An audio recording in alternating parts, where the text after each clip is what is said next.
Hello everyone. Finally, the wait is over. Finally, District Institute of Education and Training, Diet Kamrup Mirzai, B.Ed admission notice issue কৰিছে। এয়াই নহয় আৰু এটা সুখবৰ যে ইয়াত আপোনালোকে অনলাইন এপ্লাই কৰিব পাৰিব। তো অনলাইন এপ্লাই কৰা ইয়াত আমি নোটিছটো চাওঁ কি কৈছে। As per the Guwahati university notification the following dates are here by stipulated for the admission of the fresh candidates who have been shortlisted through GU B.Ed set 2026 on the basis of the final merit list published.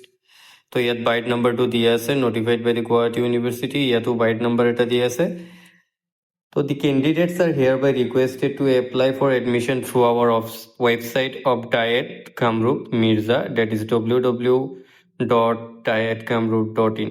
তো এই যে ইয়াত ৱেবছাইটটো দিয়া আছে, ইয়াত আপোনালোকে online apply কৰিব পাৰিব। তো অনলাইন এপ্লাই কৰাৰ তাৰিখ মানে আজিৰ পৰাই আৰম্ভ হৈছে, এতিয়াৰ পৰা 7 তাৰিখ।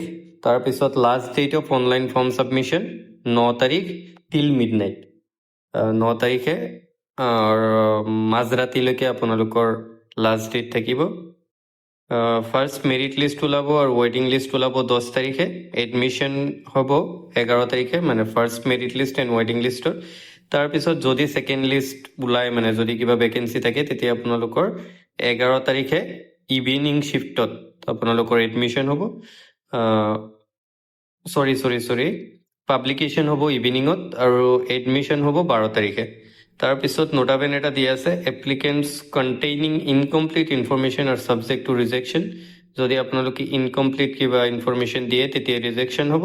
দি admission committee reserves the right to make the final decision on all admission matters. তো এডমিশ্যন কমিটিয়ে মানে ডিচিশ্যন এটা ল'ব পাৰে যে এডমিশ্যন মেটাৰত মানে যিকোনো ডিচিশ্যন ল'ব পাৰে।